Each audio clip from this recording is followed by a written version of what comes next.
China dan Amerika Serikat merupakan dua negara mitra utama kerjasama Indonesia dengan melambatnya manufaktur negara dengan ekonomi raksasa ini.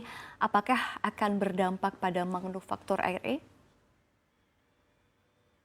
Eh, Situasinya memang di global sedang menuju suatu situasi resesi, tetapi Mhm. angka terakhir per kemarin itu inflasi di Amerika ternyata di bawah prediksi.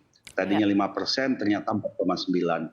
Dan ini diharapkan akan terjadi juga penyesuaian suku bunga di Amerika di masa waktu dekat dan di tahun 2023 ini.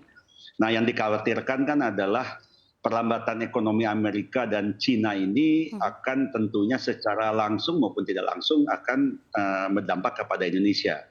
Nah, tetapi Indonesia ekonomi sangat bagus.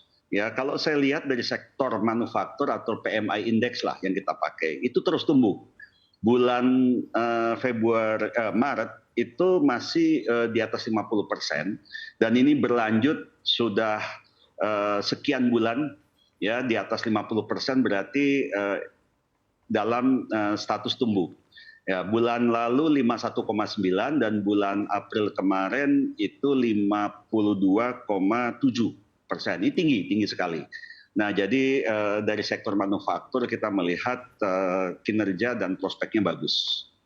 Oke, pertumbuhan RI masih ekspansif seperti yang Anda katakan begitu ya. Tapi sebenarnya apa Ya. sih yang harus diantisipasi oleh RI terkait hal ini? Tentu saja kita akan terkena psikologis pasar begitu ya kalau misalkan kita lihat atau merujuk pada apa ya yang ada yang terjadi di global begitu ya, sentimen-sentimen yang berada dari global. Kalau global tuh pasti yang terkena adalah pasar ekspor. Nah, tapi pasar ekspor apa yang untuk ketiga sektor utama, yang pertama adalah batu bara dan kelapa sawit, CPO, kita masih terus baik ya, walaupun ada kecenderungan harga komoditas turun. Yang kedua ya, kita melihat bahwa harga energi juga turun. Jadi ekonomi dunia secara umum sudah mulai menyesuaikan dengan dampak setelah pandemi dan perang Ukraine. Nah, di sisi lain juga ekspor minerba kita yang merupakan olahan seperti nikel juga menyumbang devisa yang sangat besar. Tapi kalau kita kembali, nah Indonesia yang terkena apa? Yaitu tiga sektor utama. Ya kebetulan juga padat karya seperti tekstil, alas Mhm. kaki, dan furniture.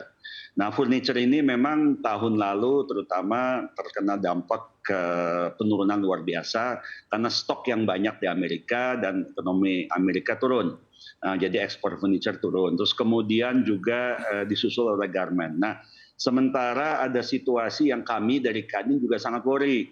Ada serbuan nih produk-produk impor ya, baju bekas yang masuk ke Indonesia, jadi isu berapa bulan yang lalu gitu ya.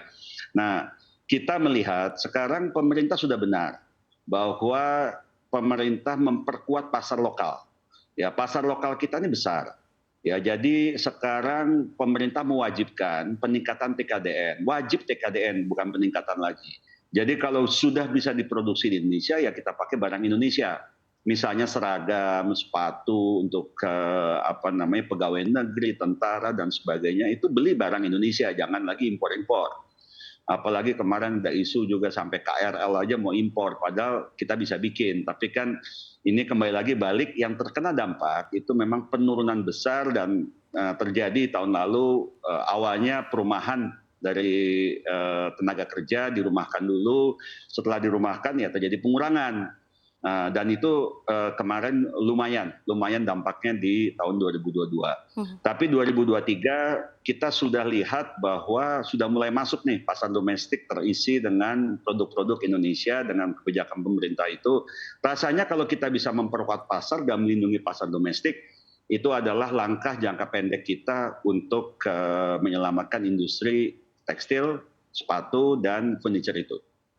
Baik Pak Bobi, ini menurut Anda begitu ya kalau misalkan kita lihat artinya memang menurut Anda salah satu industri yang non migas yang memang tepatnya padat karya begitu ya, yakni tekstil, bisa Ya. dikatakan dalam kondisi tidak baik-baik saja begitu menurut Anda?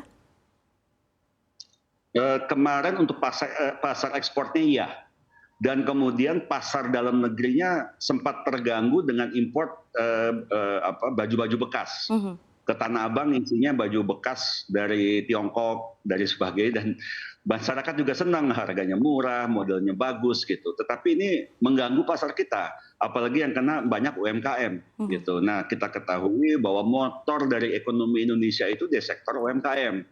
Nah, pemerintah itu selain melindungi pasar juga memperkuat sektor UMKM dengan permodalan. Ada KUR dengan bunga yang dibantu atau disubsidi kemarin 3%. Ya, harusnya dengan pendanaan yang begitu murah dan pasar yang terlindungi, UMKM ini bisa survive lah. Ya, tapi kita lihat juga ini sekarang Jakarta saja sebagai barometer di Indonesia ini sudah macet di mana-mana. Jadi dengan selesainya pandemi, mobilitas manusia meningkat, mal-mal sudah buka, belanja sudah mulai lagi dengan ekonomi 5,03% pertumbuhan kuartal pertama ini, saya rasa itu sinyalnya masih sangat bagus. Nah, yang bisa ya mungkin perlu dipertimbangkan pemerintah, kami dari pengusaha selalu bilang, tolong Mhm. dipikirkan keseimbangan antara suku bunga nih. Suku bunga kemarin dinaikkan terus untuk menjaga inflasi. Inflasi kita bagus kok. Angkanya kalau nggak salah 4,97%, di bawah 5%. Jadi coba dipikirkan jangan naik lagi dah suku bunga supaya likuiditas terjadi di pasar. Oke, baik. Pak Bobi, kalau kita beralih sedikit begitu ya, kalau misalkan kita melihat pencapaian sejumlah manufaktur negara di ASEAN begitu ya, memang juga seperti melambung seperti Thailand Ya. dan juga Myanmar begitu yang tercatat lebih tinggi dari PMI manufaktur RI begitu. Kalau kita lihat manufaktur Thailand tercatat berada di level 60,4 pada April 2023 dan ini meningkat drastis dari periode sebelumnya yang hanya 53,1. Lalu kita lihat Myanmar juga berada di level 57,4 alias ini sudah naik berbulan-bulan dari 55,5. Ini kalau kita bisa katakan PMI manufaktur Myanmar terus mengalami perbaikan sejak Februari 2023. Ini sebenarnya apa yang bisa kita contoh dari negara ini? Dalam hal apa kita masih berada di belakang mereka, Pak Bobi? Itu relatif sekali. Ya, ekonomi Indonesia jauh lebih besar dari ekonomi Thailand, apalagi Myanmar. Ya, jadi memang mereka mengalami kenaikan drastis, contohnya Thailand. Thailand itu basic industri dari dunia untuk otomotif, terutama spare parts. Ya, Mhm. jadi dengan adanya global chain, ya kemarin itu banyak pembelian atau market dari otomotif yang terkena dampak selama masa pandemi dan dilanjut dengan naiknya harga energi sehingga terjadi inflasi. Nah, sekarang sudah mulai beberapa ekonomi naik. Cina pun sebenarnya sudah naik. Kalau saya lihat Tiongkok ini pertumbuhan ekonominya kuartal keempat tahun lalu itu cuma 2,5%. Kuartal ke satu udah 4,5%.